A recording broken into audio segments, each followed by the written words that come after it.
Hello guys, today we'll do the magnetism. Magnetism. Magnetism words derived from uh, a name of the country in Greece, Magnesia, where a natural magnetite Fe3O4 is obtained.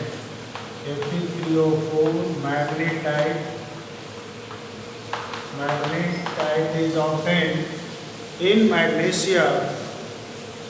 From that word it is derived magnetism. And this magnetism, in which you will study about the magnet which has attraction and repulsion property. So let us see the magnet. Magnet having two poles, north pole and south pole. And the distance between the north pole and south pole, that distance is called magnetic length. That distance is called magnetic length. And the entire length of the magnet, that is called geometric length. This is a geometric length, and this is called magnetic length. This is called magnetic length. So magnet having two pole, north pole and south pole, and each pole having pole strength which is used to attract or repel the magnetic materials. Or there are certain property of the magnet. The first property is the unlike pole attract and like pole repel each other. Unlike pole attract and like pole repel each other. This is the first property of magnet. Second property, in a magnet isolated pole do not exist. Isolated pole means single pole. Single pole do not exist in a magnet. And third point, if you break the magnet,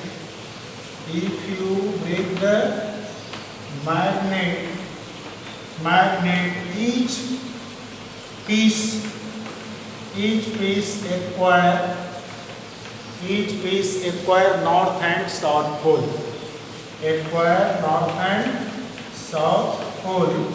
It means polarity of the magnet always exists in a pair. Polarity of magnet always exists in a pair. That is north pole and south pole. So these are the properties of the magnet. Now come to the magnetic pole strength and magnetic dipole. Magnetic pole strength and magnetic dipole. And then we will do the magnetic lines of force.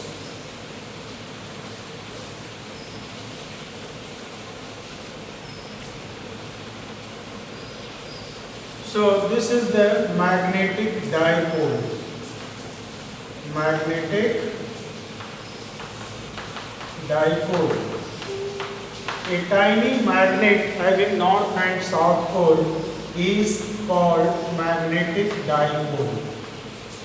A tiny magnet having north pole and south pole is called magnetic dipole. And this is the center of the magnetic dipole, and 2L is the length of the magnetic dipole. This is the center O. If you draw a perpendicular line from the center, that is called equatorial line. This is a equatorial line or broadside on position, broadside on position. And this is the axial line. This is axial line or end on position. This is called end on position, and this is called broadside on position. Broadside on position. And each pole having a pole strength represented by M, small m. This is the pole strength. This is pole strength.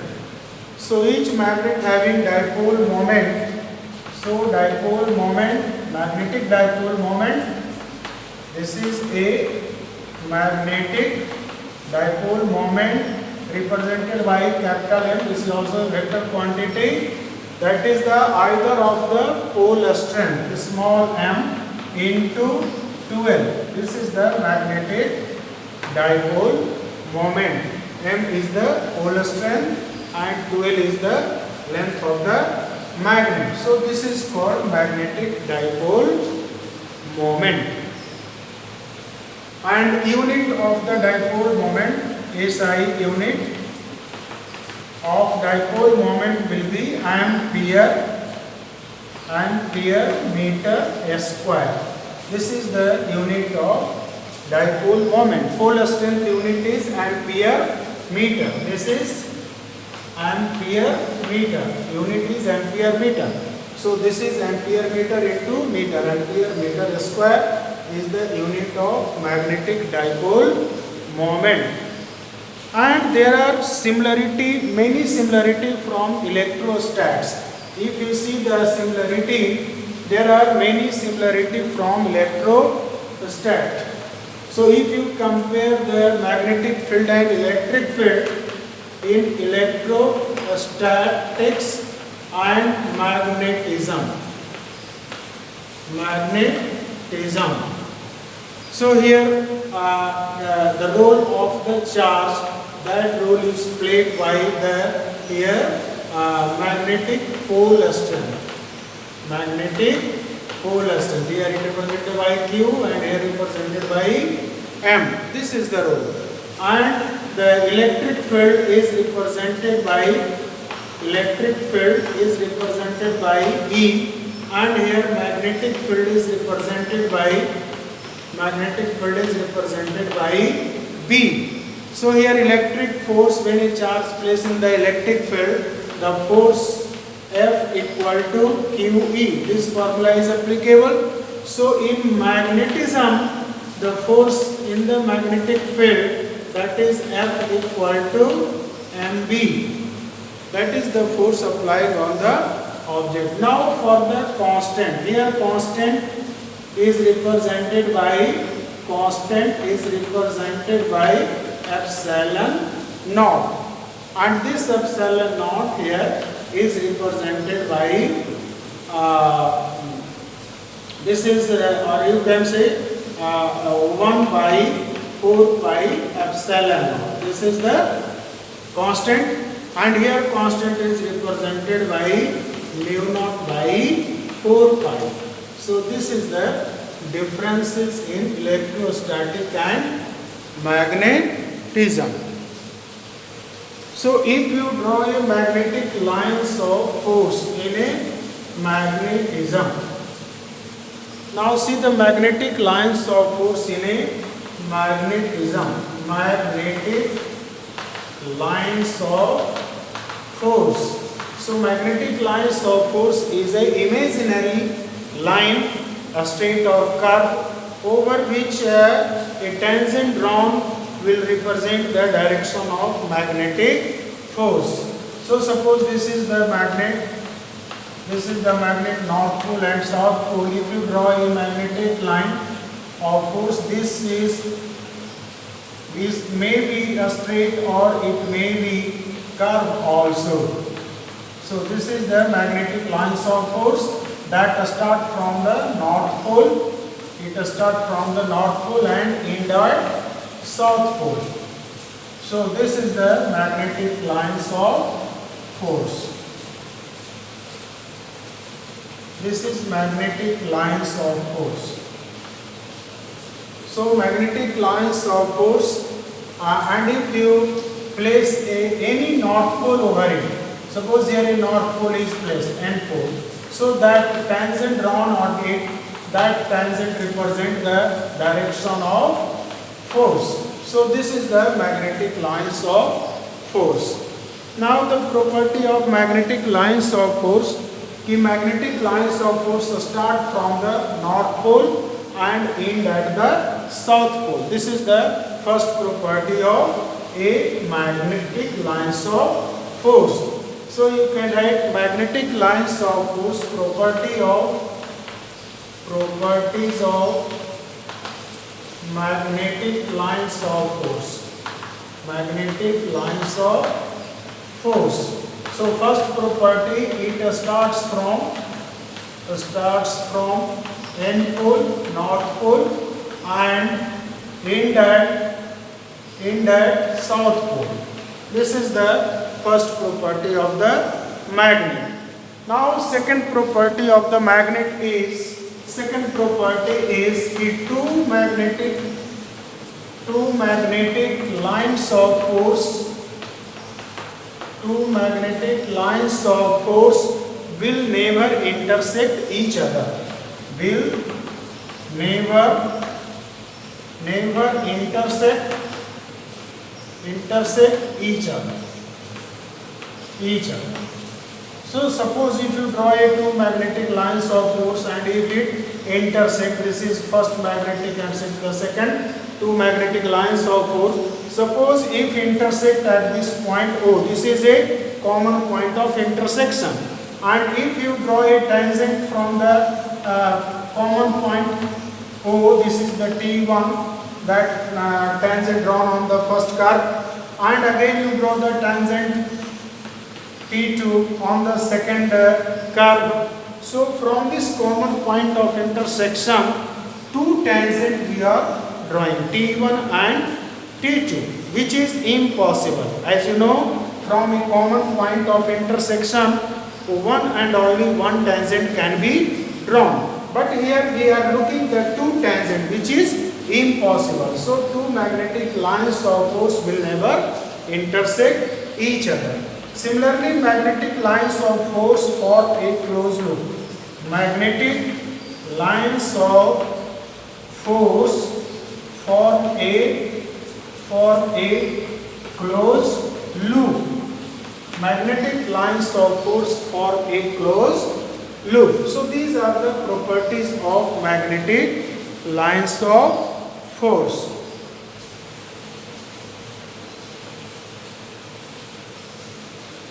Now let us see the magnet as a solenoid. How the magnet behaves like a solenoid. Their quantitative study. Magnet as a solenoid. Magnet as a solenoid. You have to study quantitative study.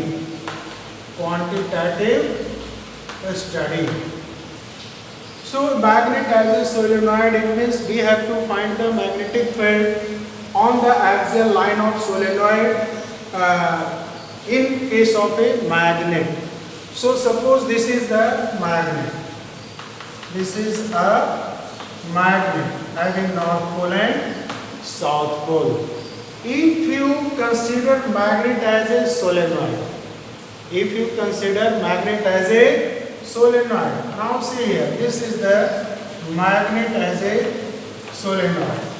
Suppose this is the North Pole and South Pole, and here is the center. This is the center of the magnet. O is the center of the magnet, and this is the half length of the magnet. Entire length is 12. Suppose this is the axis which passes through the center, and you know, if you consider each cross section of the magnet, So let us consider the cross section of the magnet. This is the cross section of the magnet. Just like you make the cross section for the solenoid. And let the radius of the cross section is R. And we have to find the magnetic field from the center, from this center O at this point P. This is the point P whose distance is R. At this distance R, small r, we have to find the magnetic field. So let this distance is x from the loop. And the width of the loop, suppose this is the width of the loop. So let the dx be the width of the loop. dx is the width of the loop. This is the width of a circular loop. This is the width of circular loop. So how much will be this distance? This distance will be r minus x. This is the r minus x. Now you study earlier magnetic field in a current carrying circular loop. As we know that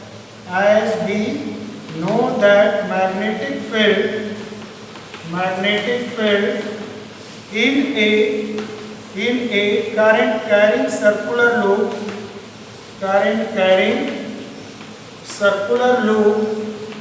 B equal to, you know the formula, mu naught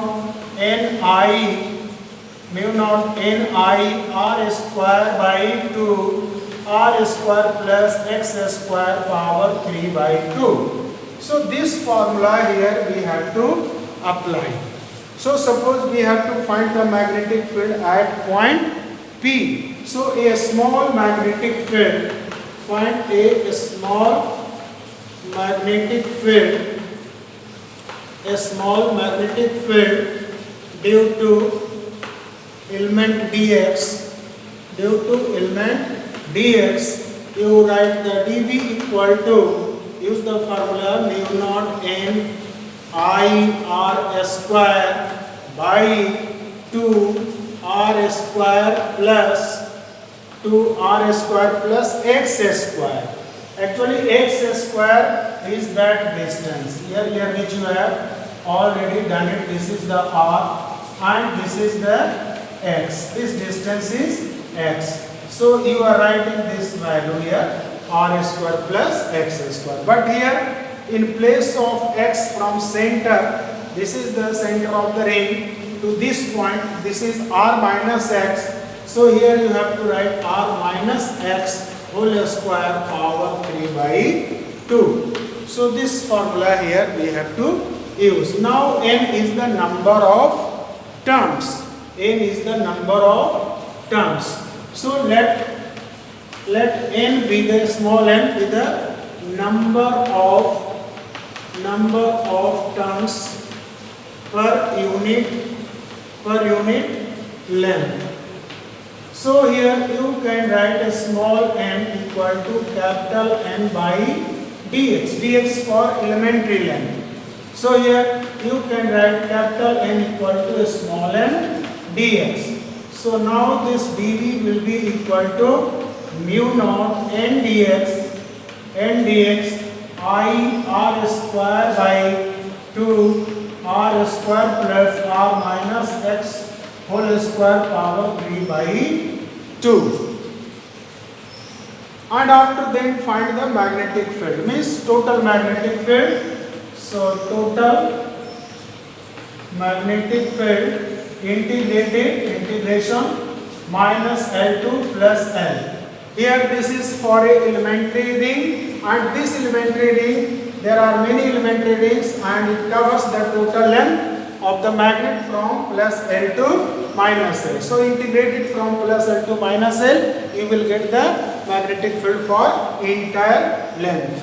So and after that you integrate it mu naught nx n dx I r square by 2 r square plus r minus x whole square power 3 by 2. And after that you solve it. After solving it, you will get this value. After solving it, you will get this value. Here, B equal to mu naught n I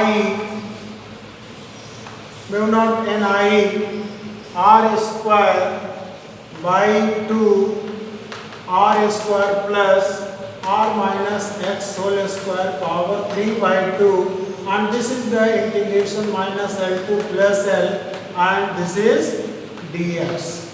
So here this dx value will be equivalent to 2L.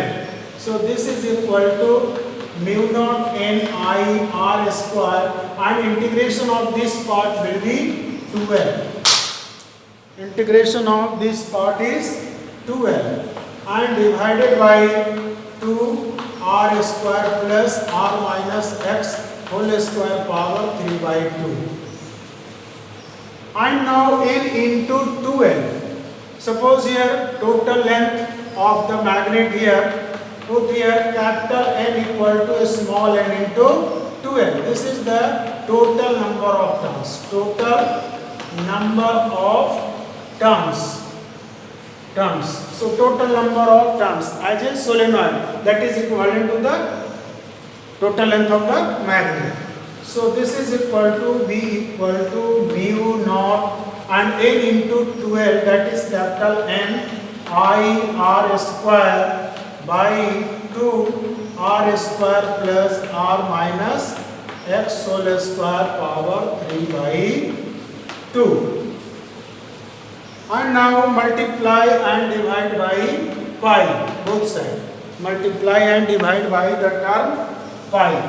So now this term will be, this is equivalent to mu naught n I, and this is pi r square divided by 2 pi r square plus r minus x square power 3 by 2. Here pi r square is the area of the loop, where pi r square equal to a, that is the area of the loop.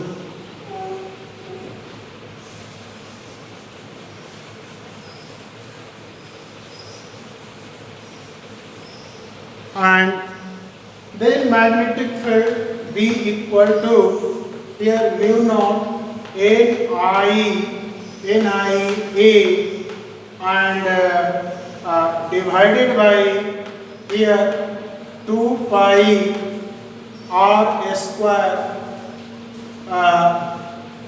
This is r power r cube. Why it is r cube? If here r is greater than x, and also r is greater than radius of the loop, then